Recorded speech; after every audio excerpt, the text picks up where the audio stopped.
What's up, everybody? Welcome to another episode of the Surf and Sales Podcast. I'm Scott Leese here with my founder, partner, whatever you call it, co-founder, co-partner, whatever. Richard Harris. How's it going, man? Co-host. It's That's what I'm trying it's to say. Thank you. Thank you. It's good, man. I was just checking. This is either our 449th episode or our 450th episode. So we're getting there. We're getting So close. We're I know you keep, creeping up to 500. Creeping up yes, to I know that's 500. your goal.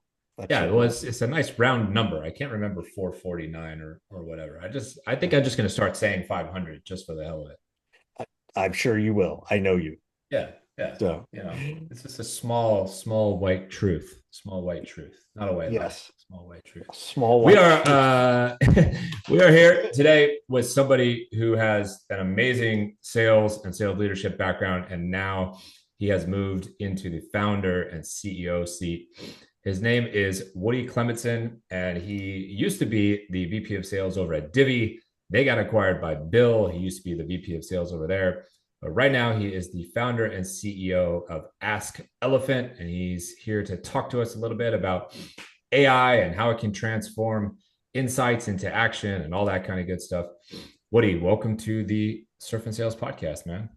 Sweet. Thanks for having me. Another white truth is I'm pretty sure you guys are the number one sales podcast out there. Really? Absolutely. I like that. I like 100% it. white truth. Yeah, Yeah, why wouldn't it total be? white truth. Yeah. Total Yeah, white why truth. wouldn't it There be? it is. I mean, there's Absolutely. not that many, to be fair. There's not that many who have, 449 or 450 episodes. So Yeah. They are even if we're absolutely terrible, we're at least prolific. like the consistency is key. That's the most important thing you teach in sales, anyways. Yes. Yeah, true. Yes. Yes. Eventually, Yes. Yes. people will listen to us because all the other ones will have just stopped recording. We'll be the I know only option left. it's there, but some of my favorite podcasts, they speak about the things that they're number one in, even though they're not there yet. They're just saying what they're becoming. So speak it into existence. I like Yes. that. It's like this kid who graduated yesterday and they're the world's number one GTM consultant. There's a lot of those Right. people out there now. Tell There's everybody lots of. about Elephant. Let's ask Elephant. What are you working on, and what problems are you trying to solve for people? Yeah, Scott, I love talking about the elephant in the room. And I think that's what AI honestly is right now, is we're all trying to see how it evolves and grows and impacts like what is the world, the future world of AI and future world of revenue. We're seeing it do some cool stuff for people's day to day. And some people are scared, other people are excited and evolving with it. And I think there's a lot that we can be able to cover. Um, Knowing that the Ask Elephant is one of the main topics. I think that just covering like what the future of revenue work looks like can be something that's super exciting. I would love to Well, get into that. it's either super exciting or super terrifying, depending on Right. somebody's perspective. So, what do you think that looks like? Let's say in the next year. Let's not zoom too far out. What does Yeah. the future of the revenue org look like this year? So I think by the end of the year, you're going to see is the way that people have evolved with AI is going to create a larger chasm between the A players and the rest of them. The A players are already finding ways and stopping to be a little creative of how could I implement this type of tool to make me more efficient. And so the first thing that we're seeing by the end of this year, and it's already happening now, is that people aren't using GPT to ask it a question to have it create something. They're actually building what are called AI-centric processes, workflows, or agents that are working alongside of them. Today, our customers no longer look at an email, think about how to reply. The AI captures that email, reviews all previous emails, all previous conversations with that person, and drafts a more personalized, educated response than something that they would do. And it obviously does it in seconds. And so time to value where you're communicating with customers is going to be decreased close to zero, where it's having a human in the loop to manage some of those interactions. And the best part about this, and this is what I'm excited about, is sales. We're now focusing on just humans. I get to just show up and talk to people. You get to Thank have you. like that's what we should be doing, right? Yes. I'm all about the humanity in sales. So you're speaking my language. You're speaking my love language here. Sorry to interrupt, but I had to jump in on that. So go ahead. No, please. Well, if you guys look back in all the companies that we've been working with, and as I built it, Divvy and other successful companies, I spent my time as a leader nagging my reps, hey, did you do XYZ? Hey, can you like update this dashboard? Hey, can you forecast this? And they're like, dude, I did the work. Like, why does the systems now we're taking them away from selling to go do data entry? And so the business needs that information. And so let's remove that barrier. Let's make it so humans do human things and data does data things. Okay, I got a question for you. And can you do this yet? Do you have your reps doing this? Because I've been asking for 6 months and nobody's doing it.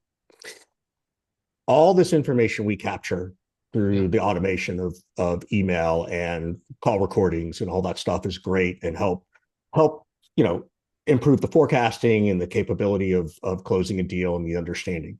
The one piece that I still see missing, which I often feel like is also the elephant in the room, is nobody's recording the internal conversations. If Scott's my head of engineering and I've got to go build the product out in a certain way for this customer, I need to have that conversation with Scott, record it, and then have it applied to, you know, what the sales conversation's like, right? Because there's all these internal dialogues that are happening about a deal. How am I going to get over the finish line, the pipeline review, the big deal review? And none of that information's ever captured, in my opinion, and then applied to the AI. Are you seeing that? And maybe you're like, Richard, you kind of don't need it. Like if your reps are doing their job right, you don't need that intel as much as you might think you do. So I'm just curious because you're Yeah. smiling. So you're either like Richard's really smart or Richard's I don't even know why I'm here talking to this guy. So the thing that there's two things I love that you talked about is the power of the internal conversations, which again is human. That's the human aspect where I get to go talk to someone. Now, when you think about internal conversations, there's three places those are happening. One is Slack. We are living in our message, Teams, Slack, Google Chat, whatever it is. And when I have a question, I'm going there. And so Ask Elephant already today integrates with Slack and takes all those internal conversations and turn those in, helps you based off of the AI that you can take from all of those conversations and how it integrates with your customer conversations. The second one is those internal meetings. If it's over Zoom, if it's in a meeting, sometimes it's both. Yeah, those are already all being recorded, and though you can just quickly associate that to a customer and to have that add that into the context.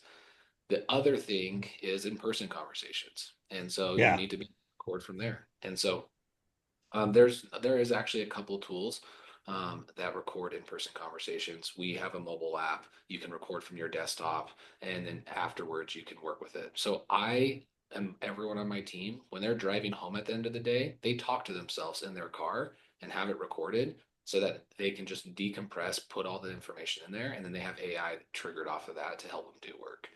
It's not quite like Jarvis, but it's getting close. That's pretty cool. It's getting close It's getting really Jarvis. close. So if I zoom out to 5 years from now, then Yeah. 2030, now what does the future of the revenue org and revenue work look like? So it's going to be broken into three areas.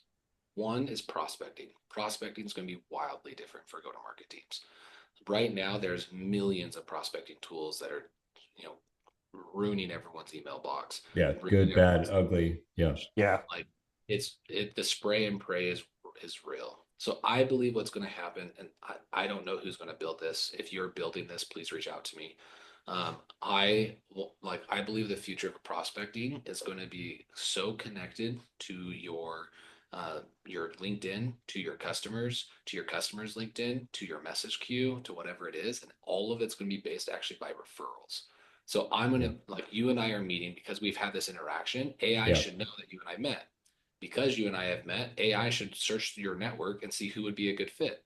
Because it searched your network and it knows who's a good fit, it should tell me, hey, here's a message that's already pre-written that why Scott would want to introduce you to Richard. And this is the problems that Richard has. And so that way, like when I reach The out long fucking list. yeah. So when I reach out, it's up to Richard. Hey, Scott said you and I should talk. Richard is going to answer every damn phone call if it's coming because they were referred by you. That's just how it Yeah. works. That's how the human aspect works.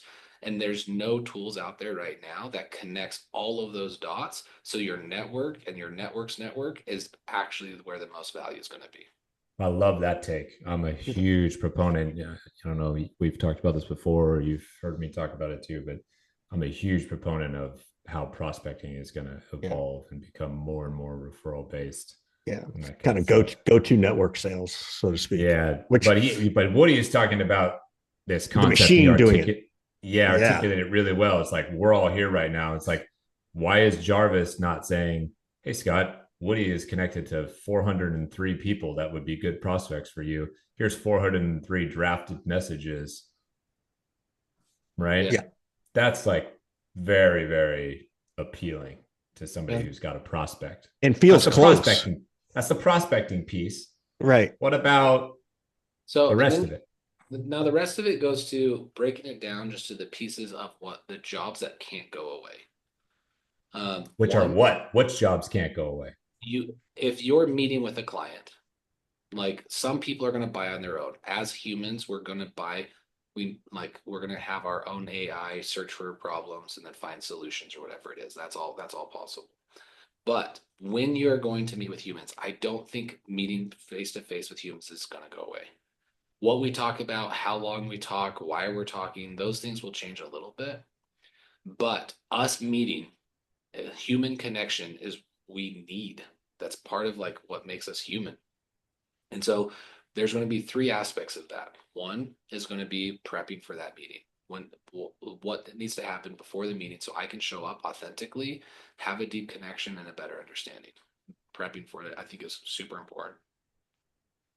And we already do that. So right now in our system, that's super. I think that's one of the key things. Then it's during the conversation. Why don't I? And we should have an agent that is watching what we're doing right now, telling me to sit up straight, telling me to smile, telling me to like, hey, I you've been already have Oh a talking. wife. man. My Yeah, wife I is was just like, she I gets on me was every day about sitting up straight. Oh my God. She's gonna love you. It's like The thing you're her about, new favorite person, Woody. Now well, I'm it's not sitting me, up it's straight. going to be the AI. So when you think about it, like there's certain things that there already are tools that can see how this conversation is going. So why not have just a small little dashboard that's indicators of how to drive the conversation? Woody, you've been talking for 2 fucking minutes. Like calm down and like ask a question. Those are yeah. the things that I think are going to happen in the meeting. What would you guys add to that? I would add um I would add the ability to have it read back to me. So if I'm selling to Woody, hey, Woody looks like he's disinterested, right? Woody, you need to get back on track to this topic for a person like Woody, right? I love all this stuff. I think it's great. I think that I'm going to ask you about this book, The Coming Wave, in a minute, but I think the biggest challenge will be how much can the human what's the human capacity to remain authentic in that conversation while getting these coaching moments from the tool in that conversation, right? Like there's a capacity, I think, and I don't know where it is. I don't know. You might have more insight in this because you swim in the world all day long. Of like, well, actually, Richard, people can absorb 20% more if it's good coaching and not be distracted by that while they're having a human to human conversation, right? Like that to me is the limit of Yeah. how much of that information is going to be too much and too overwhelming that it then distracts me from actually having a good conversation with you. And it could So be a muscle, right? It could be a muscle that over time a rep gets better at it because they just do, right? I don't know, but yeah. So is I what's like all this. interesting swimming in this lane is we've actually seen people who now that they don't have to take notes, they don't have to think about they don't have to try to remember. Their memory is Mm-hmm. actually worse. Yeah. Because I don't have to try to remember. I don't have to write it down. I actually don't know. I literally, Yeah, I'm one of those people. I can't remember anybody's phone number anymore. I could barely remember an address or a name. I used to be no. able to remember that stuff.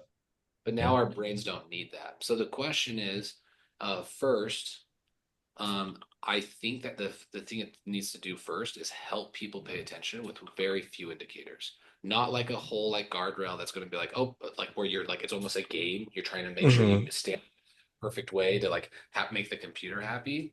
I think it's going to be just like simple things of like every minute or so, or 30 seconds, something pops up and it's like a reminder. Like I can look at an emoji and think something. I can look at those basic attributes and will be able to drive there. I think there's a lot more that we can do there. The Yeah, other thing is we don't know where our brains are going to grow because we're not using them for memory. that's a good So point. the So taxi you, driver, but you're looking at it as it may shrink in one capacity, but grow in a different direction. yeah. So Yeah. they did a bunch of MRIs of all these taxi drivers in London, and all of them had a bigger that part of your brain, and I don't remember it. That should like is for directions. Their brain was bigger in that area than everyone else's was, and they knew every street, they knew every landmark, they Right. had better memory of that, and so their brain changed and their brain evolved to that. That's going to happen to all of us as we need to remember differently. How's that going to change? Are we all going to get more empathetic? Are we going to be able to actually connect at a more personal level? Because that's what we're focusing on. That's what the muscle we're working. And I believe my future belief is that even with Neuralink, that does the memory aspect for me. That I think that we're going to have a more connective environment and a more emotional environment because of it. Like we'll be better at empathy when we don't use our brains for some of those other things. All right, I'm That's gonna really push back on interesting. that.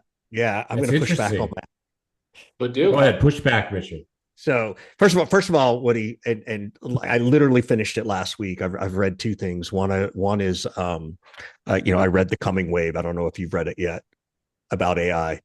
Um, and it's the guy who created DeepThink, I think, and they were the ones who won the game against the Chinese checker game or something. Like there's this big game, something Go or whatever, and their little startup 10 years ago won it. And he paints a very interesting picture around AI, around all the benefits of it, whether it's healthcare and DNA and mRNA vaccines and mRNA vaccines and what it can do in manufacturing, all these great things. But then he also brings up the concern of how do we contain this in such a way that we don't lose our humanity, right? And so it's because he paints a fairly scary picture, because to some degree he's right that you're right too. Wow, if we can use our brain for more creativeness, right? Which is what I figured out. Like I use Claude to write stuff, and then I end up spending half as amount of time writing something than I used to, but that half is now being more creative because I'm editing something versus trying to self-edit while I write. Like I can just get more creative in that way. yeah. The challenge is that, present company excluded, is are the people in charge who are running all this technology willing to put in those kind of human guardrails to protect humanity?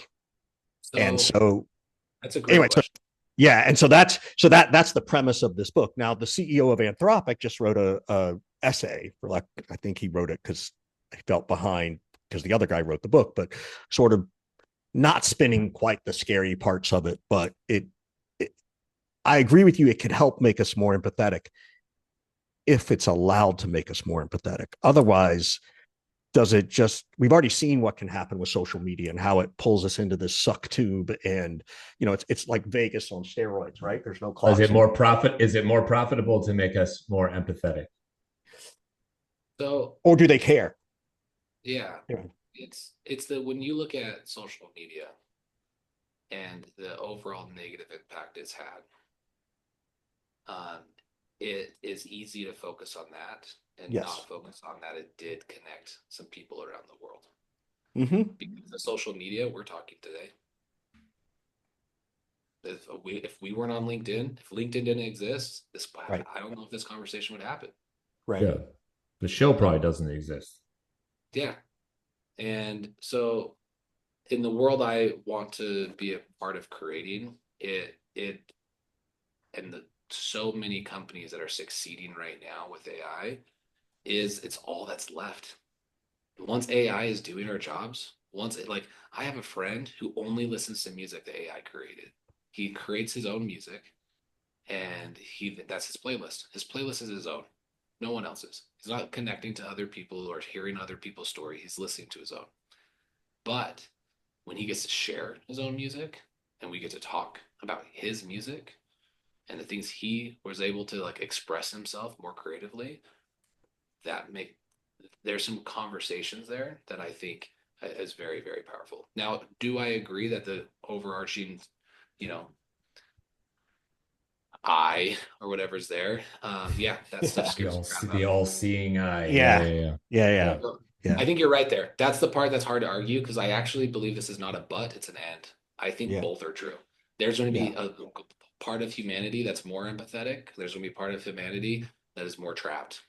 And we get to decide which part we're a part of and try to help the rest. And I think that's just going to become more and more clear. And the way that if you use AI to understand you by giving it your transcripts, by giving it your conversations, by giving it your journal. I actually came up with Ask Elephant while I was sitting on a balcony at someone's house, and I gave GPT 3.5 different parts of my journal, and it articulated something to me that my friends, a therapist, wasn't able to break down. So if you can be authentic and you can be able to just talk and just have it transcribed and then have it connect dots and then have like create an agent that can be able to analyze and to find which questions to ask you, then it changes how AI it impacts you. Now, one of the super, super important things, and I challenge everyone listening to do this, stop asking AI questions, tell it to ask you questions. Mhm. Mm-hmm. Have Have you you? done that yet, Richard? Have you told it to ask you questions? I have not. I have I not. have not. No, no, no, no, no. Yeah. I'm too busy being selfish, asking it questions to help me do something better and faster. I will Yeah. self admit that. Yeah. Me too. Woody, what questions should we be asking AI to ask us? No. Yeah. Yeah. Yeah. Yeah. What? I love that. So I had a friend, he sent me a screenshot yesterday that he sent all of the data to AI and he said, hey, I want to know like how am I compared to other people using AI and what am I not thinking about? And That's good. it rated him and it told him. Every day I ask it, ask me a reflective after every phone call I get off of, my AI agent asks me a reflecting question. So it's like based off of this conversation, ask me a reflective question on how I can improve XYZ, whatever it is that you're focused on. My wife, now that we record lots, she we were having a conversation, we weren't on the same page. I know I'm the first couple to ever be in that situation. You're right. So no one's going to uh, relate to is this. this the part where you submit to Claude? Like, here's the Yeah. transcript of my conversation with my wife. Can you settle the debate for us on who's the one in the So wrong? we didn't do a debate, but we were talking about something. We were talking about something, and it was like, hey, we're not on the same page, but we both knew we were trying. So we were at a restaurant, and she's like, hey, will you record this and have it transcribed, and so we can ask some questions. And we recorded it, we put it in there, and it was, hey, can you explain my wife's point to me so I can better understand it? And it did great. It did so good. And so I was like, "Oh, you're trying to say it this way," and she's like, "That's what I said." I'm like, "Perfect. I'm now we're on the same page." That would just create no, you didn't say it that way. Like that would just create a whole nother argument for me. Right. So Um, and so that's when like there's a mobile app that is designed for couples communicating where AI is the mediator.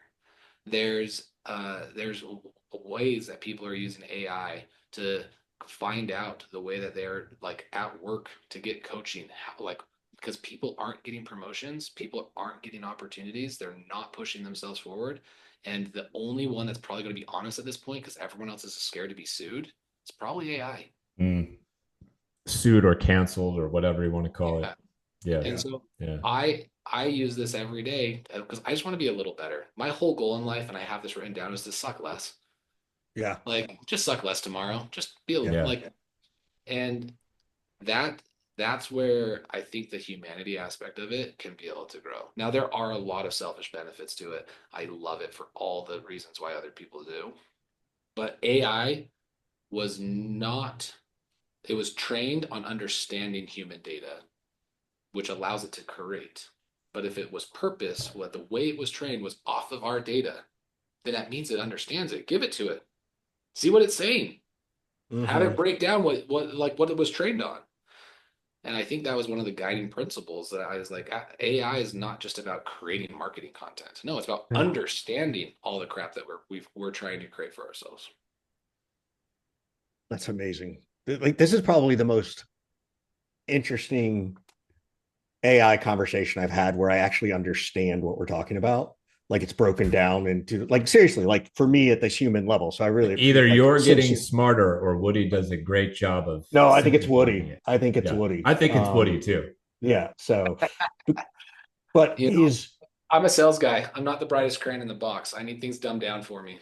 but I think this comes back to sales, right? And I think I'm going to make a big assumption that Woody, you are a either you're wired this way or you learned or both how to be a good storyteller to break complex things down simply because that's often what is required in sales, right? Yeah. Like when we get to sales, it's all about breaking it down to the specific use case your prospect or customer is experiencing and then seeing how that measures against what you have to offer. Like that's a big tenet of that. And so I think that's where that's coming from, but I don't know. Do you, how do you see that from a sales perspective? And can AI get there to make it that human, or is it Yeah. there already? It just depends on how you interact with it. But to double down on the thing you said is in sales, we sometimes list features, but people don't buy features. They buy stories. Yeah, that's what I say all the time. They don't buy words; they buy pictures. That's a great way to say it. Yeah, And you with got to Bob Ross this shit. I'm sold. People don't know that reference yet, Richard, or Yes, they anymore, I do. should say, They anymore. do. They They do. That do. one's a great one. Yeah. And so we using not just your own stories, but using customer stories, using those experiences. And I don't know where I picked that up. I've been in sales literally since I was 14. So I haven't, this is the only job I've really had. And the part of it that almost scares me, and this is why I created Ask Elephant, is there growing up on the poor side of the tracks, on a not in the neighborhood that you want, like not the best spot. Um, the only reason why I was able to create a life for myself with my experiences and the limitations I've had was my ability to connect with people. And if AI replaces the SDRs, then that means that the there's going to be an AI that replaces answering the reception phone that's taking the SDR's phone call. And so like once all the jobs are taken by AI, what is left? That now this might be 10, 15 years out when Yeah. we have robots doing our laundry, we have That, all the cars are driving ourselves. I've I had, I've tr- had I've had this conversation before. I'll be curious what you think. I actually just had it again earlier today with a friend of mine. And what I think is knowledge has disappeared as a moat and execution ability is disappearing as a moat. And actually what's going to happen is all that will matter when all of this zoomed out thing and robots are doing everything and AI does everything, the moat will be your ability to create ideas. It will go back to idea generation being the thing that matters. Because all you have to do is have an idea, and all the AI and robots can go execute the thing. Whereas for God knows how long, an idea, you've heard this before, ideas are worthless or ideas are a dime a dozen. It's just your ability to execute. That's flipping on its head. That's my belief. Interesting. There I can see a world 10, 15 years out where we all have Neuralink. We think of a problem that we have, the AI finds the solution itself and then executes the solution. So, is it possible that there's no software companies out there because any AI can write the code to create the softwares? Yeah, that's possible. Uh, and so, there is a world that we can talk about that almost seems doom and gloom where we don't work because, and so the thing that won't go away is that humans need purpose. Like if we don't have purpose, we create chaos. And that's the, like, I agree. It's going to be the idea, or it's just going to be you think of the problem and say, hey, I have this problem. And there's an AI agent that says, well, here's the 1,000 ideas. You pick which one you like, it executes and builds it. Yeah, it's going to be interesting because it's at some point all this stuff that the AI companies are building, right? They're going to want people to pay for that. And if people don't have jobs in order to pay for that, then the idea itself is worthless. The But company it doesn't depends. exist. If you pay attention to these futurist people, one of these people who will go nameless right now said, we are speeding towards mandatory universal basic income / credits because all of those jobs are going to disappear. People won't have the ability to make these kinds of purchases like you're talking about. So this futurist person's prediction was, we're all going to end up on some flat amount of universal basic income. They're zooming out, like, I can't remember. I don't want to misquote them. It was like decades, right? It wasn't like anything imminent, but that was their theorem. I've heard and seen and had some of those discussions with people that are close in this industry. The thing that the second you're on a universal basic credit system, someone's going to want more of it. More. Yep. And so if there's, I believe that we'll get there. And so that, like, you'll have your food will be free, water will be taken care of. Like, a lot of our basic problems are going to be taken care of. But our brains are going to evolve, the way we look at the world, the things we want, traveling to Mars, going, whatever it is, there's always going to be a hierarchy. And if whenever you get to the universal basing thing, there's always, that just makes more poor people and a smaller group of rich people. Um, and Maybe that's exactly why this futurist was talking about it in that way. You yeah, know, As he's trying to. as my favorite poet, Scott, who you know it is, says, the poor men want to be rich, the rich men want to be king, and the king ain't satisfied till he rules everything. I'll give you, you know who says that, right? Do you know that one, Scott? Springsteen, isn't it? It is Springsteen, yes. Yeah. And he wrote it in the 70s. So, it's not it's not something new. This well, is let's talk. fascinating. I might want to talk about sales real quick because we just went a Yeah. little dim.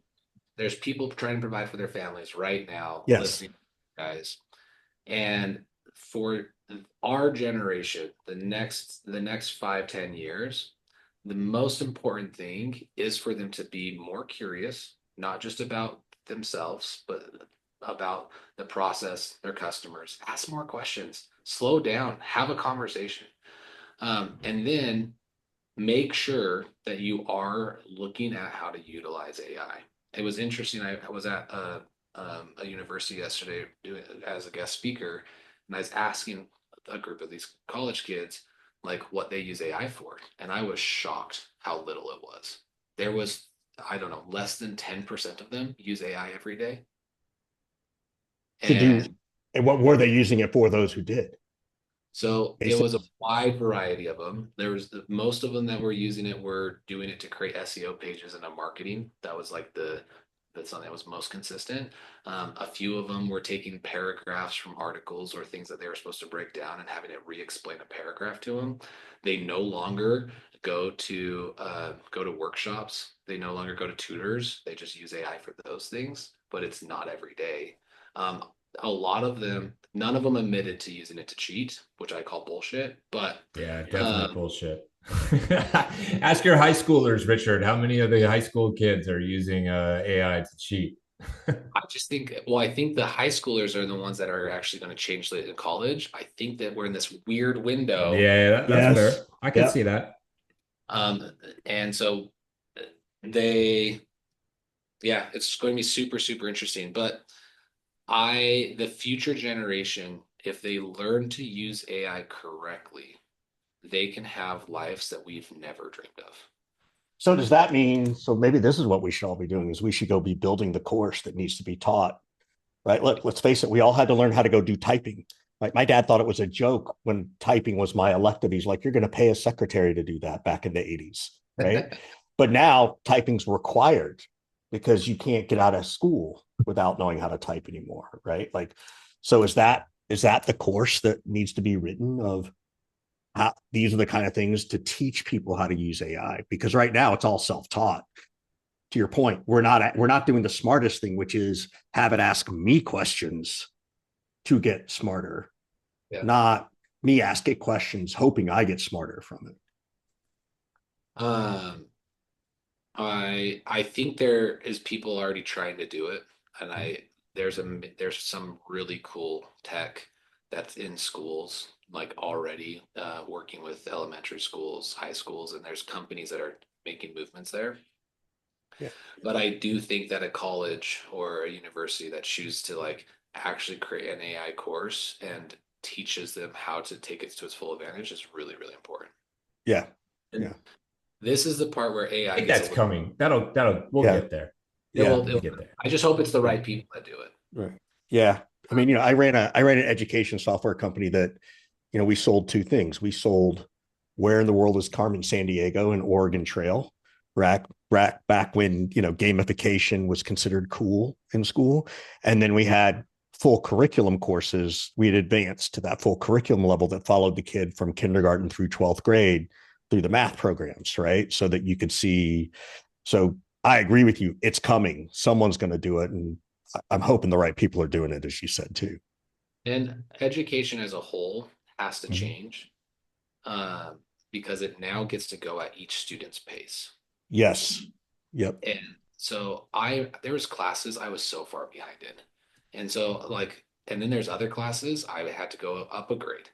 And Mm-hmm. so like, I didn't follow the average student. I was ahead in math and science and I was behind in everything else. Mm-hmm. And so but when we stop learning when we feel dumb. And so AI can make it so you don't ever feel dumb. You Mm-hmm. actually just get to continue to learn. And hopefully there's AIs that will push us to learn at our Yeah. pace and challenge us the way we think, because Without the fear and shame of yeah. feeling dumb or whatever. Yeah. Yeah. Yeah. How many times do have kids or even us not wanted to read something in public or wanting Yeah, to sure. presented something? Yeah. And Or if you, perform something or yeah, yeah, share something. Sure, sure. Yeah. Yeah. and I know that overcoming that anxiety is something that extroverts have a little bit easier of a job doing, but like that is a skill set that we can Yeah. hopefully help everyone learn at their own pace. But Yeah. reverting back to sales, the first thing they if they just look for ways to implement it, they will find ways to do it. And there are two ways to look at AI. The first is obviously understanding your data, asking it questions. Two is for having to create something. But the part where people should actually think about this deeper is AI in some sort of workflow. So when X happens, have AI do something. And there's a bunch of workflow companies or AI companies out there. They're hard to use. We've made one so easy, even sales reps can build them. Not criticizing sales reps, but knowing I am a sales rep, I need it to be easier. I'm not going to do it. Yeah. I'm not an engineer. I'm a seller. I need to be able to practically tell it what to do, mess around with the output, and move on. And Love so, that you said you're not an engineer because this new phrase is starting to annoy me. This GTM Prompt. engineer phrase, this new role people are talking about, GTM engineer. yeah. I'm like, come on. Yeah. You So don't. the right title, if you don't want to have Scott roll your eyes at you, is just call it a growth engineer. Like, Oh, that'll make it even worse. I can see Scott's eyes rolling all God, the way in the back. There it is. There it is. so bad. Yeah. Just get the phrase engineer out of my job title if I'm in right. sales. No, Yeah. for sellers, you should. We actually help companies find and hire actual growth engineers, where they're engineers that help you implement AI through your growth process, and they just let humans be humans. And as a seller, we are still sellers. Be proud of it. Yeah. There's been great careers.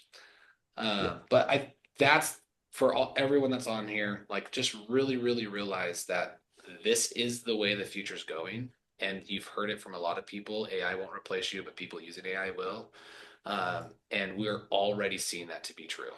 We have had companies of our own that have someone quit, they didn't backfill because their team that was using AI and implementing it, they were able to do 20% more without spending more time and effort on it. And those are things that are live today. Do not assume that GPT, Anthropic, or Gemini, their interface is AI. That is a disassociated Google search that Yeah. allows you those there's certain things to do it. If it doesn't have your data, if it doesn't know your process, if it's not integrated into your triggers and your outputs, then it's not your AI. And once it's yours, you can be able to do so many cool things with it. And find deals that you've lost, monitor deal customers for churn, um, become the best at keeping other people informed. Um, and that those are the leadership skills and the skills that you'll have to move your career forward. Because every single seller should send their sales leader or their CEO an update every day on what happened. You should never let a leader be blindsided. But Yep. does anyone have time to do that? No. So let AI do it. Have Yeah. it write Never be something up blindsided. that like, hey, Richard, these are the 3 deals I worked on. This deal it didn't move forward as fast as we wanted it to. If you have any ideas, let me know. And you'd be like, holy shit, this seller's on it. Yeah. Yeah. Yeah. That's killer, dude. And, This has been and the you most got to do interesting that. conversation. Good. So Yeah. sorry, Scott, I interrupted you. No, I was thinking you got to do that as a VP of sales as well.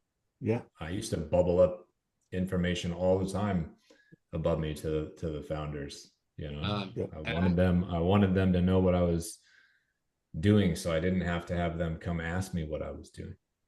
Well, doing, thinking, asking for help. Yeah.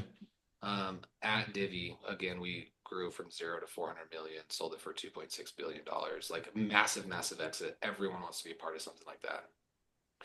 Every single Friday, every leader had to write a memo to their boss, who had to write a memo to their boss, who had to write a memo to to the CEO. Right. And all I spent an hour every Friday, and some of it was good because it forced me to process the week, check my priorities, and like there's some benefit of you don't want AI just to do it.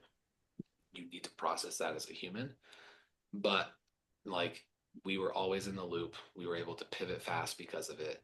And that's like if you want to get promoted, make your boss look good. How do you make your boss look good? Make sure they're always informed on everything that's going on and helping them know what's next. And so I think there's a lot of ways that you can do that. There's people are going to get promoted around you, over you, if you're not the one doing this. And I think that's where most sellers can change their life. This is the window to take advantage of it. Love it. Love it. We gotta wrap this up. And boy, this hour flew by. It doesn't even feel like an hour. But we always sort of like to turn it to you. First thing is, you know, what questions you have for us. But before you do that, how can people get a hold of you? If they want to reach out to you, learn more about you, learn more about AI, or learn more about Elephant, Yeah. what's the best way? Well, first, LinkedIn's great. Woody Klemetson on LinkedIn. Reach out, uh, follow, subscribe, like, I don't know, hit the bell button, whatever we're supposed to say. Right. Uh, and then just engage with some of the stuff that I'm putting out there. Love to hear or challenge some of the thoughts that I have. And then next, AskElephant.ai. We would love to talk to you about whatever elephant's in your room. I love that. That's a great name. Genius. Genius, genius, genius. So what question can we answer for you, if anything? Well, Because you're pretty smart now compared that to you've us. had over 500 episodes, Scott, you're Right. what have been some of the best questions you've been asked? Yeah. I think certainly some of these existential questions are good conversations to have. A lot of people have asked about, what are we all supposed to do when there's no more jobs, like you said. Some of those are really good ones. Um, a lot of career kind of questions, like how did you know the moment to stop being a VP and start being a founder? How did you know the moment to leave individual contributor sales role and start being, a sales leader, and why? How did you go about um, positioning yourself? How did you go about building brands and stuff and things of that nature? those have been some of the questions that kind of stand out to me over the years that people have asked us that make us think. What about you, Richard? Well, I can't remember anything because I don't have a memory like an elephant. I've been So, using that part of your brain. right, I haven't been using that part of my brain. I would agree with all those things. I think the interesting one, the ones that I like, right? So the definition is, well, what did I find interesting based on the questions that were asked? Um, those where people are asking us our general career advice are fun because it certainly feeds the ego and that stuff. But it's the questions when people are asking, how do you handle this really difficult challenge? Right. I enjoy the ones where they're like, I've got this boss. How do you get out of that? I was at this company. How do you know when to leave a company? Which are some of those, more that for me feels more personal than how and when should I get promoted? Because I thrive in helping people get through the struggles. So those bigger ones for me matter. But I think those are the ones I like. But I don't think there's a wrong question, right? It's kind of like you can't really ask the wrong question. It's we're here to help anybody like you. Like I think Woody, I think if somebody came up to ask you for some advice, you'd probably just do it because you seem like the kind of person who wants to be human and help somebody if they need help. Yeah, that's true. Yeah. Well, there's a lot of fun questions that I like to kind of break down and understand someone. So I'm going to ask this question. It's my favorite interview question. Ooh, all right. Oh, Let's see if we can get hired. It's the Let's one see if we interview can get question. hired. Yes. This is it. This is the one I go to. And it's what do you want to be when you grow up? What are you working question. on becoming? You gonna go first, Richard? Yeah. By the way, I'm asking myself this question I'm a right lot now, in the last month. Yes. I want to continue to be a better version of myself, which means being a better version of a human, because I know I have some challenges within myself of how I deal with life or approach people. And I need to be more gentle with myself in the way I approach things and more gentle in the way I am with other people sometimes, because they're not always they don't think as fast as I do. So I think that's my immediate answer. That's cool. I wonder when you ask me, I'd ask you questions about that. What's going to happen? I don't know. We'll see. Scott, what's your answer? What do I want to be when I grow up? I am torn in the middle between three things, I would say. The first one is just keep on keeping on and count your blessings and feel fortunate and lucky and don't complain and don't be greedy. That's like door number one. Door number two is fuck it all, blow it all up, and go take a big, huge, massive swing and see if you can't do something that is, would blow people away. See if I can have a 2 point whatever $billion exit like Divvy did type of thing. Right. And door number three is I just want to disappear onto a beach in Costa Rica and never be heard from again and just be outside and leave all this talk of AI and everything else behind. So I feel like I am, in some medieval torture device where all three things are pulling me with equal amount of force in all three directions. So it's a very timely question that you asked, and I'm being 100% sincere with my response. Not that Richard isn't. I'm just like laying open all of my problem right now. So, yeah. Well, maybe not on this, but if you want to talk through some of that, there's some. I've gone through some of that as well. Yeah, I appreciate that. Appreciate that. There's something. Bottom line is, Richard, neither one of us got hired. Exactly. Yeah, it's a results-based business. We both failed. We both Right. failed.